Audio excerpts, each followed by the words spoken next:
15 black celebrities who had the most horrible deaths. What if the most powerful names in entertainment didn't just leave the world, but left in ways no one was prepared for? Behind the fame were final moments that shocked millions and changed how their stories are remembered forever. Stay with us and subscribe to Black Legends Revealed for more truths hidden behind the spotlight. Marvin Gaye. Marvin Gaye did not leave the world like a man whose music had softened millions of hearts. He left in the very place where a person is supposed to feel safest, inside his family home. By 1984, the voice behind What's Going On, Let's Get It On, and Sexual Healing was carrying far more than fame. Financial pressure, drug dependency, depression, and years of family tension had turned his private life into a room with no easy exit. On April 1st, 1984, one day before his 45th birthday, an argument erupted between Marvin and his father, Marvin Gaye Sr. The conflict escalated inside the Los Angeles home where Marvin had been staying with his parents. Then came the unimaginable: his father shot him. The weapon had reportedly been given to him by Marvin himself months earlier. How does a man who gave the world songs of tenderness meet his final moment through violence inside his own family? That contradiction still makes his death feel unbearable. The tragedy shocked fans because it destroyed the distance between legend and human being. Marvin Gaye had sounded untouchable on record. Smooth, spiritual, sensual, wounded. But his final chapter revealed a man surrounded by fear, conflict, and emotional collapse. He was rushed to the hospital, but the damage was too severe. The world lost him before he could repair the broken pieces around him. What remains is not only the horror of how he died, but the aching irony of what he represented. Marvin sang about love, healing, justice, and desire, yet his own life ended in a scene of family violence. His death still haunts black music history because it felt impossible, a genius silenced not by the public, not by the stage, but by the pain waiting behind his own front door. His songs survived because they carried truth.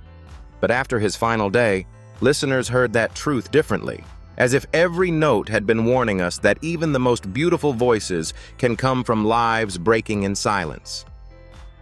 Chadwick Boseman. Chadwick Boseman did not leave the world with warning signs the public could read.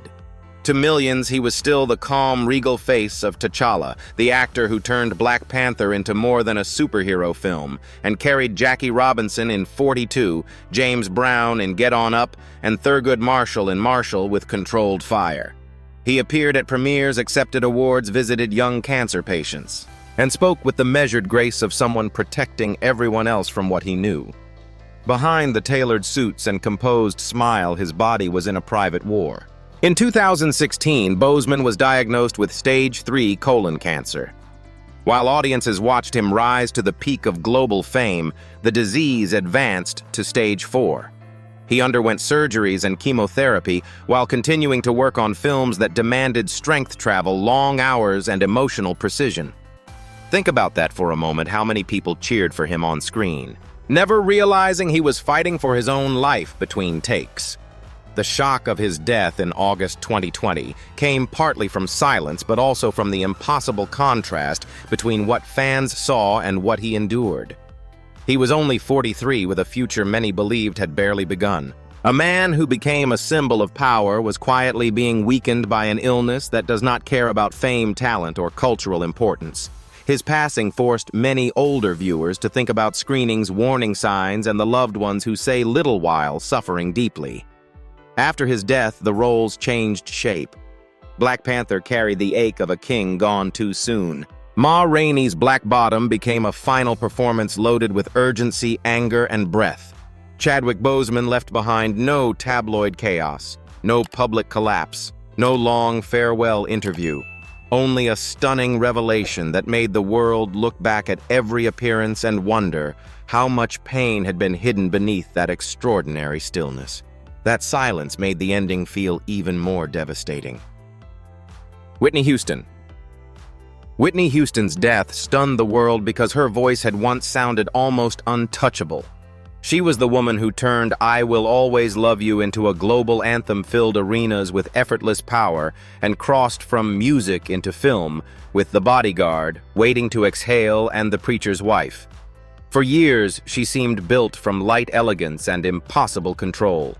Then the headlines began changing, and the same public that celebrated her gift watched her struggle under pressure addiction and relentless scrutiny. On February 11, 2012, Whitney was found unresponsive in a bathtub at the Beverly Hilton Hotel just hours before Clive Davis's annual Grammy party. She was only 48. The official cause was accidental drowning with heart disease and cocaine use listed as contributing factors. How could a voice that lifted millions end in a hotel bathroom so close to the industry that once crowned her? That contrast made the loss feel unbearably cruel. Glamour upstairs, silence behind a locked door. Celebration outside while tragedy unfolded in private. The horror of Whitney Houston's final chapter is not only the way she died, but how exposed her pain had become before the end. Fans remembered the soaring notes, the church-trained purity, the smile that once carried award shows and movie screens. Yet her last years showed how fame can turn a human struggle into public entertainment. For older audiences who grew up with her music, the loss still feels personal because Whitney was not just a celebrity. She was part of weddings, Sunday afternoons, radio memories, and family living rooms. Her death left behind a haunting question about talent protection and what happens when the world keeps asking a wounded person to sing. Kobe Bryant. Kobe Bryant's final chapter shocked the world because it felt impossible for someone so disciplined, so prepared, and so larger than life to be taken in a moment no one could control. For 2 decades with the Los Angeles Lakers, he built a reputation on obsession. Early practices, injured game performances, 5 NBA championships, and a mindset that turned sacrifice into legend. He did not simply play basketball, he made excellence look like a daily debt he refused to leave unpaid. That Sunday morning in January 2020 began like a routine trip, the kind Kobe had made countless times while moving between family training and the life he was building after basketball. He was traveling by helicopter with his daughter Gianna and 7 others when heavy fog surrounded the hills near Calabasas. What should have been a short flight became a national heartbreak. How does the world process a tragedy when a father, a daughter, and a dream for the next generation disappear together? The shock came not only from Kobe's fame, but from the future that vanished with him. At 41, he had already stepped beyond the court, winning an Oscar for Dear Basketball Coaching, Gianna's team-building stories, businesses, and a new identity after basketball. His death became one of the most painful public losses of modern sports because it carried both greatness and intimacy. A global icon remembered beside a young daughter he was helping guide. Kobe Bryant left behind records, rings, and unforgettable games, but the final image fans carry is quieter. A father still moving toward the next chapter, still teaching, still building until fate interrupted the journey. Tupac Shakur. Tupac Shakur burned through the 1990s with the urgency of someone who knew time was not guaranteed. He was not only a rapper, he was an actor-poet, provocateur, and wounded storyteller whose voice could shift from rage to tenderness in a single breath. In Juice Poetic Justice and Above the Rim, he carried the screen with the same restless charge he brought to records like Me Against the World and All Eyes on Me. Every appearance felt alive, dangerous, and impossible to ignore. The night that ended his future began in Las Vegas after the Mike Tyson-Bruce Seldon fight. Tupac was riding in a BMW with Suge Knight when another car pulled alongside them near Flamingo Road and Koval Lane. Gunfire shattered the moment. He was struck multiple times and taken to University Medical Center, where doctors fought to keep him alive for 6 days. How could a man whose words had filled streets, radios, and movie screens suddenly be reduced to a hospital room and a nation waiting for news? He died at only 25, leaving behind the kind of silence that still feels unfinished. The horror of Tupac's death is not just the violence, it is the sense that an entire future was cut off before it could unfold. He still had films to make, poems to write, arguments to start, and truths to push into the open. for viewers who remember the shock. His ending remains one of the most painful chapters in Black celebrity history.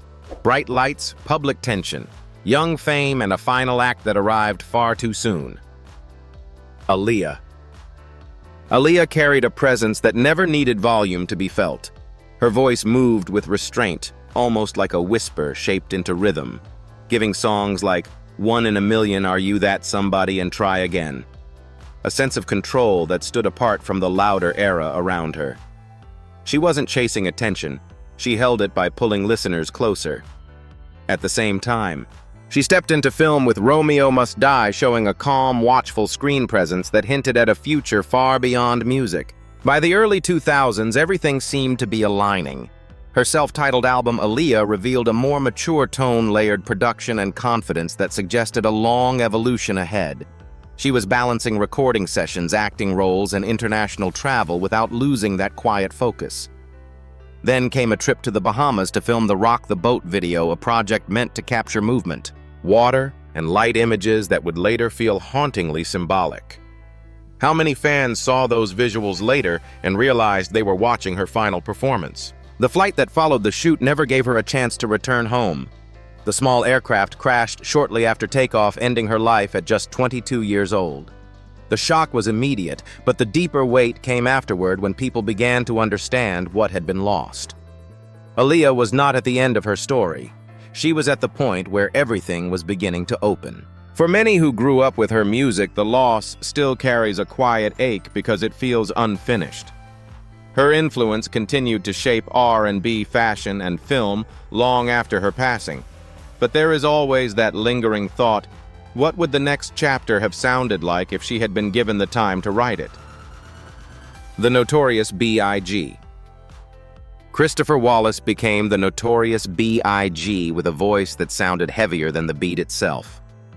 It was slow, deliberate, almost conversational, yet every line carried authority. By the mid-1990s, Ready to Die had already turned him into the defining storyteller of East Coast hip-hop, painting vivid scenes of Brooklyn life with precision and honesty. Success came quickly, but it did not soften his edge. When he recorded Life After Death, he was no longer just a rapper, he was building something bigger, a legacy that felt like it was only beginning. A late-night drive through Los Angeles in March 1997 should have been routine after an industry event filled with celebration and cameras. Instead, it became one of the most haunting moments in music history. Gunfire erupted into the SUV carrying Biggie, and within moments, everything changed.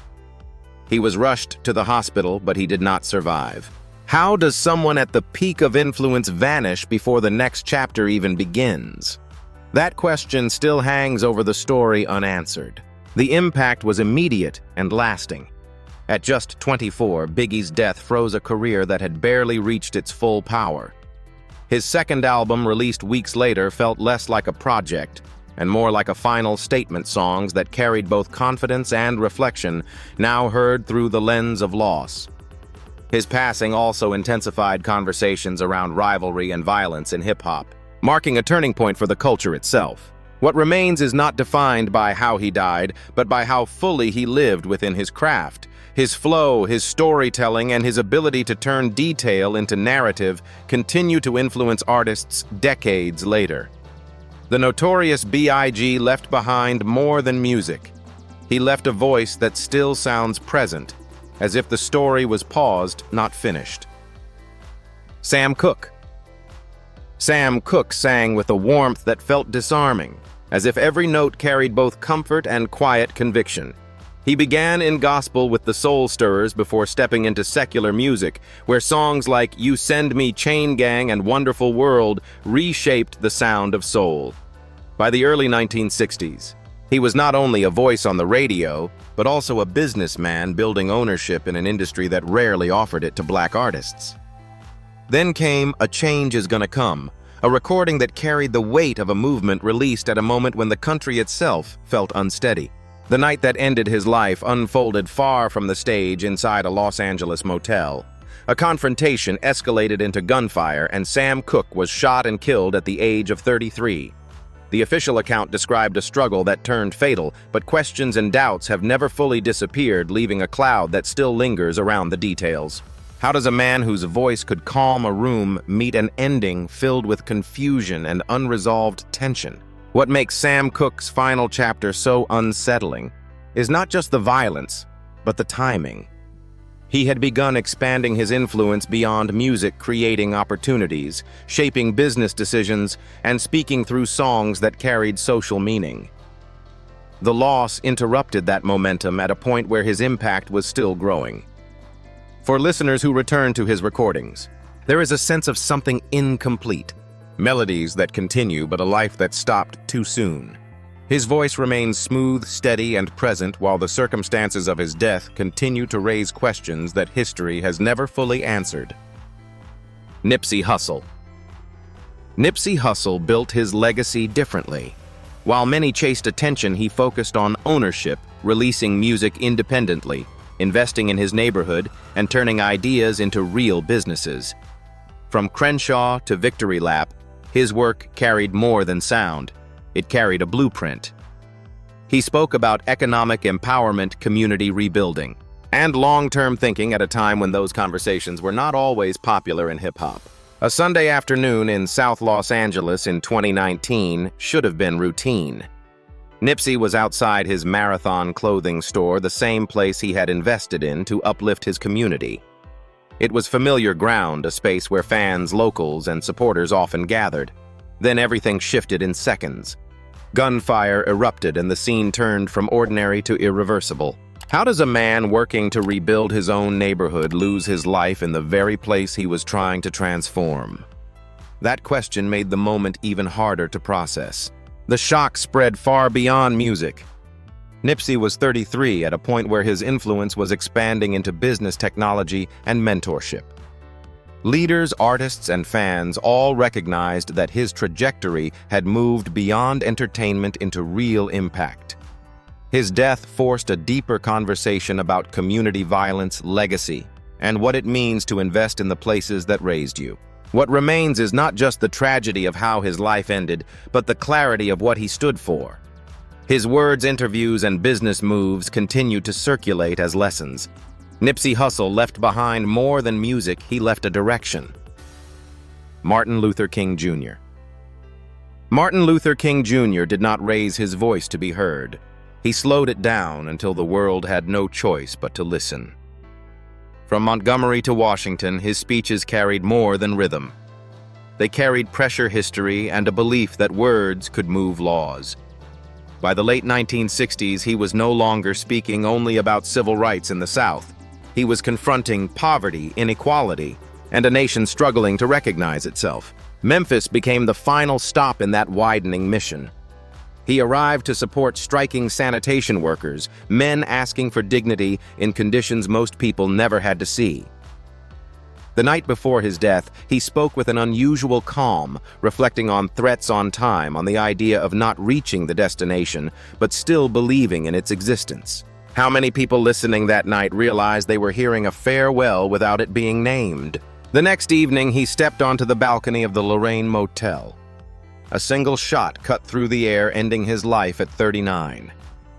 There was no long struggle, no final speech, no moment to prepare the world for what came next.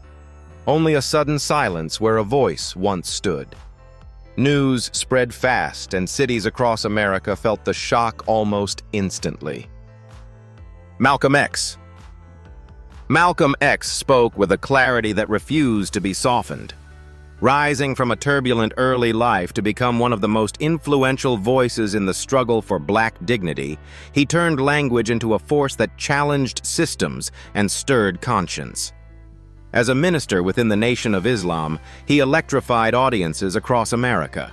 Then later redefined his own path after breaking away, embracing a broader vision of unity following his pilgrimage to Mecca.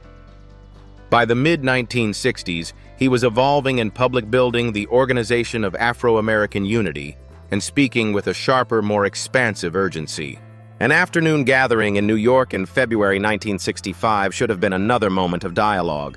Instead, as Malcolm stepped forward to address the crowd at the Audubon Ballroom, the room fractured into chaos.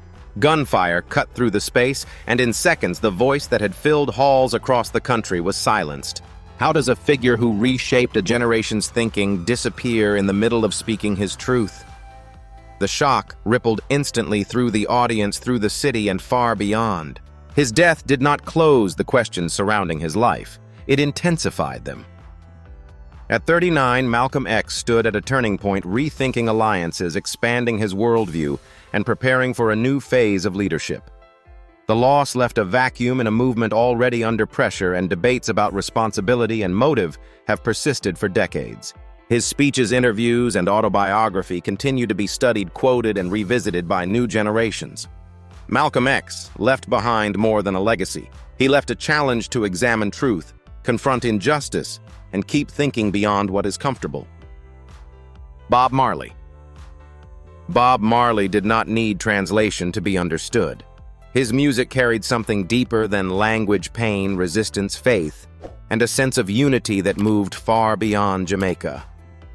By the late 1970s, he had already become a global figure, not just through songs like No Woman, No Cry and Redemption Song, but through the way he stood between politics, culture, and belief. Crowds did not just listen to him, they believed in what he represented. The turning point came quietly. What seemed like a minor injury to his toe revealed something far more serious: melanoma. It was not the kind of illness that announces itself loudly at first. Marley chose not to undergo the full medical procedure that would have required amputation, holding on to personal and spiritual convictions. From that moment on, the fight became invisible to the public eye, even as his body slowly changed. How do you keep performing for the world when your own strength is slipping away behind the scenes? He continued to tour, continued to stand in front of thousands, even as the disease spread to vital parts of his body. By 1980, the strain could no longer be hidden. The energy that once filled entire stadiums was now carried through determination rather than physical ease. Less than a year later, in May 1981, Bob Marley passed away at just 36. His departure left a silence that felt larger than music. Yet the voice never disappeared. It stayed in protest marches, in celebrations, in quiet moments where people needed something to hold on to. Bob Marley did not simply leave songs behind. He left a presence that still moves, still speaks, and still refuses to fade. Michael Jackson. Michael Jackson moved like no one else. Each step precise, each pause intentional, each performance engineered to hold millions in a single moment. From Thriller to Billie Jean to Smooth Criminal, he didn't just release music. He reshaped what pop culture looked and felt like. Stadiums filled, records broke, and the image of the moonwalk became something almost mythic. By the time he announced the This Is It comeback shows in London, the world was preparing to watch him take control of the stage one more time. Behind those rehearsals, a different pressure was building. Long hours, physical strain, and the weight of expectation surrounded him as he prepared for a demanding series of performances.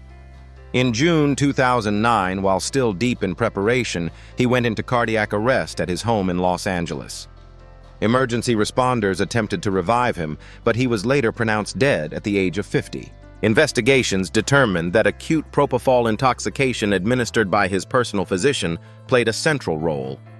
How does a man who mastered every movement lose control in a moment no audience could see? The shock did not fade quickly. Fans across generations felt it in real time, radio stations switching to his songs, crowds gathering, silence falling in places that once echoed with his music. There was no final concert, no farewell performance, only unfinished rehearsals and footage that later revealed how close he was to returning. His death left behind a complicated reflection on fame, pressure, and the cost of maintaining perfection for decades. Michael Jackson did not simply leave the stage.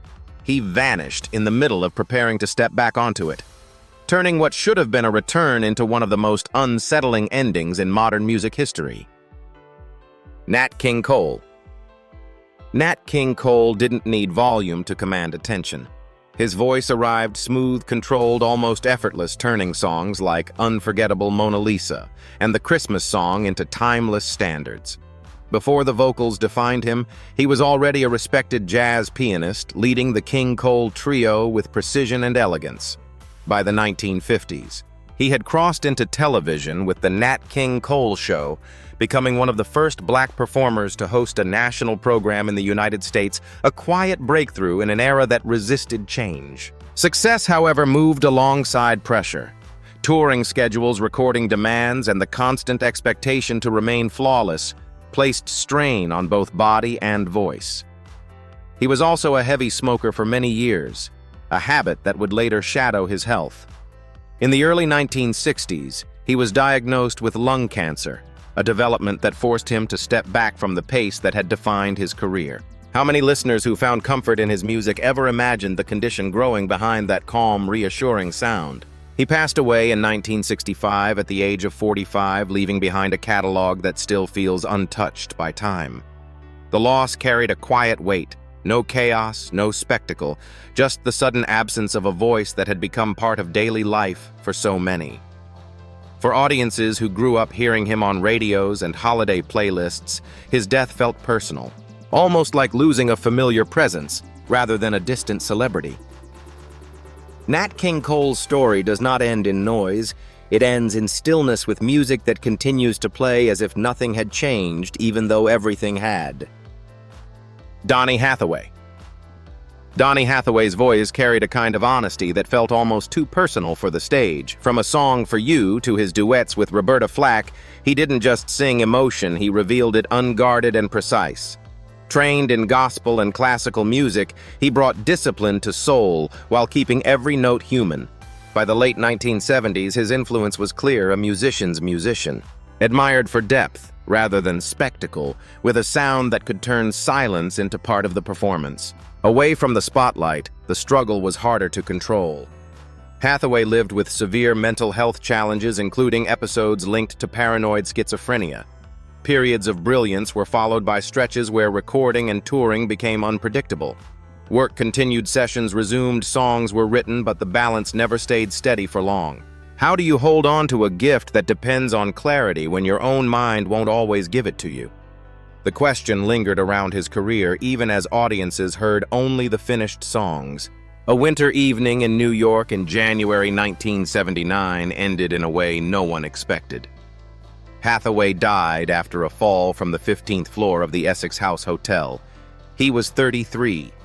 The loss cut through the music world with a different kind of shock, one that raised difficult conversations about care, stigma, and the cost of untreated or unevenly treated illness in an era that offered few safe places to speak openly. What remains is the work recordings that still feel immediate, collaborations that continue to resonate, and a standard for emotional truth that many still reach for. Donny Hathaway left behind more than a catalog. He left a reminder that some of the most beautiful voices are shaped in places the audience never sees. Fame promised them everything. Yet in the end, it couldn't protect them from the moments that changed everything. Some left too soon, some left questions behind, and some left truths we still struggle to face. So here's the question: is legacy built on how they lived or how they were lost? Share your thoughts below, and follow and subscribe to Black Legends Revealed for more stories that go deeper than what the spotlight ever shows.